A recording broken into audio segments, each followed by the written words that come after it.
ഈശംസിഹായിക്ക് സ്തുതിയായിരിക്കട്ടെ. വിശുദ്ധ മർക്കോസിന് സുവിശേഷം 5-ാം അധ്യായം 21 മുതൽ 24 വരെയും 35 മുതൽ 43 വരെയുമുള്ള വചനഭാഗം. സിനഗോഗ് അധികാരിയായ ജായിറൂസിൻ്റെ മകളെ ഈശോ സുഖപ്പെടുത്തുന്നത്. ഈ തിരുവചന ഭാഗത്തിൻ്റെ ഇടയ്ക്കാണല്ലോ രക്തസ്രാവക്കാരി സ്ത്രീയെ ഈശോ സുഖപ്പെടുത്തുക. ഈ രണ്ട് സംഭവങ്ങൾ ചേർത്ത് വെച്ച് മർക്കോസ് സുവിശേഷകൻ മറ്റ് സമാന്തര സുവിശേഷങ്ങളിലെ പോലെ തന്നെ ഈ വിശേഷം നമ്മളുമായിട്ട് പങ്കുവയ്ക്കുകയാണ്. രണ്ട് അത്ഭുത പ്രവൃത്തികൾ ഒരേ സമയത്ത് ഒരേ എപ്പിസോഡായിട്ട് നടക്കുകയാണ്. സിനഗോഗ് അധികാരി തൻ്റെ മകളുടെ സൗഖ്യത്തിന് വേണ്ടിയിട്ട് ആഗ്രഹിക്കുന്നു. ഈശോ അവൻ്റെ വാക്ക് കേട്ട് അവനെ സഹായിക്കാൻ മരണമടഞ്ഞ രോഗാവസ്ഥയിലായിരുന്ന മകളെ സുഖപ്പെടുത്താനായിട്ട് അവൻ്റെ ഭവനത്തിലേക്ക് പോകുന്നു. വിശ്വാസത്തോടെ പ്രാർത്ഥിച്ചുകൊണ്ടാണ് ആ പിതാവ് തൻ്റെ മകളെ ഈശോയ്ക്ക് സമർപ്പിക്കുക. അവൾ രോഗാതുരയാണ് എന്നും മരണാസന്നമായ രോഗമാണെന്നും അറിഞ്ഞിട്ട് അവൾക്ക് സൗഖ്യം കൊടുക്കാൻ യേശുവിന് സാധിക്കുമെന്നുള്ള വലിയ വിശ്വാസത്തോടെയാണ് അവൻ ഈശോയുടെ മുമ്പിൽ തൻ്റെ മകളുടെ രോഗവിവരങ്ങളൊക്കെ പറയുക. ഈശോയും ശിഷ്യന്മാരും ഈ ജായിറോസിനോട് കൂടെ അവൻ്റെ ഭവനത്തിലേക്ക് പോകുന്നതിനിടയിലാണ് രക്തസ്രാവക്കാരി ഈശോയുടെ വസ്ത്രത്തിൻ്റെ വിളുമ്പിൽ സ്പർശിച്ച് സൗഖ്യം നേടുക.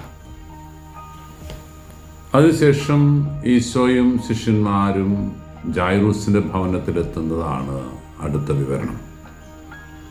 ജായിറൂസിൻ്റെ ഭവനത്തിലെത്തിയപ്പോൾ കുഞ്ഞു മരിച്ചിരിക്കുന്നു എന്ന വിശേഷം അറിഞ്ഞ ആ പിതാവിൻ്റെയും അമ്മയുടെയും ദുഃഖവും ഹൃദയവേദനയുമെല്ലാം ഈശോ ഉൾക്കൊള്ളുകയാണ്. ഒരുപക്ഷെ രണ്ടുപേരെയും ചേർത്ത് പിടിച്ച് ഈശോ പറഞ്ഞു, അവൾ മരിച്ചിട്ടില്ല, ഉറങ്ങുകയാണ്. മരണമടഞ്ഞു എന്ന് 100% ഉറപ്പിച്ച മകള് മരിച്ചിട്ടില്ല എന്ന് ഈശോ പറഞ്ഞപ്പോൾ അത് പൂർണ്ണ വിശ്വാസത്തോടെ സ്വീകരിക്കുന്ന അവളുടെ മാതാപിതാക്കൾ, എന്നാൽ അതിനെ സംശയത്തിൻ്റെ കണ്ണുകൾ കൊണ്ട് നോക്കുന്ന, അവൾ മരിച്ചില്ല എന്ന് ഈശോ പറയുമ്പോൾ മരിച്ചു എന്ന് ഞങ്ങൾക്ക് ഉറപ്പുണ്ട് എന്ന് പറയുന്ന ഫരിസേയ നിയമജ്ഞ പ്രമുഖർ ഒക്കെയുണ്ട്. തലീതാക്കും ബാലികെ എഴുന്നേൽക്കൂ എന്ന് പറഞ്ഞ് ഈശോ അവളെ കൈപിടിച്ച് അനുഗ്രഹത്തിലേക്ക്, പൊതുജീവനിലേക്ക് മടക്കിക്കൊണ്ടുവരിക. പ്രിയപ്പെട്ടവരെ, ഇവിടെ നാം ഏറെ ഗൗരവത്തോടെ ധ്യാനിക്കേണ്ട രണ്ട് ചിന്തകൾ. ഒന്ന്, ജായിറൂസിൻ്റെ അവൻ്റെ ഭാര്യയുടെ ഒക്കെ വലിയ വിശ്വാസമാണ്. ഈശോ തങ്ങളെ സഹായിക്കാൻ പോരുന്നവനാണെന്ന്, മരണത്തിൻ്റെ പിടിയിൽ നിന്ന് പോലും വിടുതൽ കൊടുത്ത് സ്വർഗരാജ്യത്തിന് അവകാശികളാക്കാൻ സാധിക്കും എന്ന് അറിഞ്ഞിരുന്നതുകൊണ്ട്, ബോധ്യപ്പെട്ടതുകൊണ്ട് ആ മാതാപിതാക്കൾ ഈ പെൺകുട്ടിയുടെ അപ്പനും അമ്മയും വിശ്വാസത്തിൻ്റെ ആഴങ്ങളിലേക്ക് വേരുപാകി ഇറങ്ങുകയാണ്.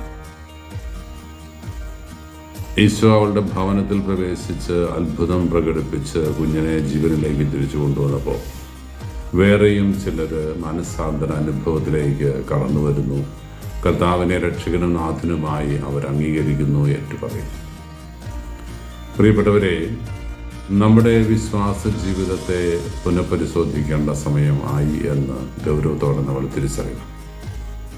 ഈശോയുടെ അനുഗ്രഹവും കൃപയും അഭിഷേകവും എല്ലാം ഏറ്റുവാങ്ങാൻ അവിടുന്നുമായിട്ട് താതാത്മ്യപ്പെടുക ഏറെ അനിവാര്യമാണ്. അവിടുത്തോട് ചേർന്നിരിക്കുന്നത് അനിവാര്യമാണ്. അവിടുത്തെ ഹൃദയപരമാർത്ഥതയോടെ വിശ്വസിക്കുന്നത് ഏറെ പ്രാധാന്യമാണ്.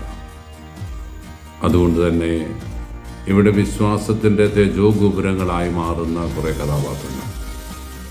ഒന്ന്, ഈ രോഗിണിയായ കുഞ്ഞിൻ്റെ അപ്പനും അമ്മയും, അതുപോലെ തന്നെ വിശ്വാസത്തിൻ്റെ ആഴം നമ്മൾ ഇതിനിടയിലുള്ള സുവിശേഷ ഭാഗം എന്ന നിലയിൽ ധ്യാനിക്കുമ്പോൾ രക്തസ്രാവക്കാരിയെ സൗഖ്യത്തിലേക്ക് കൊണ്ടുവരികയാണ്. പ്രിയപ്പെട്ടവരെ, ഈ രണ്ട് സംഭവങ്ങളുടെ പശ്ചാത്തലത്തിൽ നമുക്ക് ഹൃദയപരമാർത്ഥതയോടെ ഈ വചനത്തിൻ്റെ പൊരുൾ ഒന്ന് ഉൾക്കൊള്ളാനായിട്ട് പരിശ്രമിക്കാം. എൻ്റെ യേശുനാഥൻ എൻ്റെ ദുഃഖദുരിതങ്ങളും പ്രലോഭനങ്ങളും പ്രതിസന്ധികളെല്ലാം അതിജീവിച്ച് മഹത്വത്തിന് മകനായി ജീവിക്കാനുള്ള കൃപ തന്നെ അനുഗ്രഹിക്കും എന്ന വിശ്വാസത്തോടെ ഈശോയെ മുറുകെ പിടിക്കാൻ. പ്രാതികൂല്യങ്ങളേറെ ഉണ്ടായിരുന്നു നമുക്കറിയാം. ജനക്കൂട്ടം ആർപ്പ് വിളിച്ചു, അവനെതിരെ കൂക്ക് വിളിച്ചു. എങ്കിലും തൻ്റെ ലക്ഷ്യത്തിലെത്തുവാൻ വേണ്ടിയിട്ട് ഈശോ ശ്രമം ചെയ്യുന്നത് നമ്മൾ കാണുകയാണ്. പ്രിയപ്പെട്ടവരെ, നമുക്ക് തമ്പുരാൻ്റെ സ്വന്തമാകാം. വിശ്വാസത്തോടെ അവിടുത്തെ മുറുകെ പിടിക്കാം. ആർക്കും എന്നെ കീഴടക്കാനാകില്ല. ദുഃഖമോ ആപത്തോ വാളോ ദുരന്തങ്ങളോ ഭൂകമ്പങ്ങളോ എന്ത് സംഭവിച്ചാലും എൻ്റെ കർത്താവ് എൻ്റെ കൂടെ ഉണ്ടെങ്കിൽ എനിക്കെല്ലാം സാധ്യമാണ് എന്ന് പറഞ്ഞ വിശുദ്ധ ഗ്രന്ഥത്തിലെ തിരുവചനങ്ങൾ നമുക്ക് ഹൃദയപരമാർത്ഥതയോടെ ഉൾക്കൊള്ളാം. എൻ്റെ ഈശോയെ, അങ്ങ് വേഗം വരണമേ. വിശ്വാസത്തിൻ്റെ സാദ്വല തീരത്തേക്ക് എന്നെ കൈപിടിച്ച് നടത്തണമേ എന്ന് നമുക്ക് പ്രാർത്ഥിക്കാം. കർത്താവ് അനുഗ്രഹിക്കട്ടെ. കർത്താവ് ശംസിഹായുടെ കൃപയും പിതാവായ ദൈവത്തിൻ്റെ സ്നേഹവും പരിശുദ്ധാത്മാവിൻ്റെ സഹവാസവും നാം എല്ലാവരും കൂടി ഉണ്ടായിരിക്കട്ടെ, ഇപ്പോഴും എപ്പോഴും എന്നേക്കും.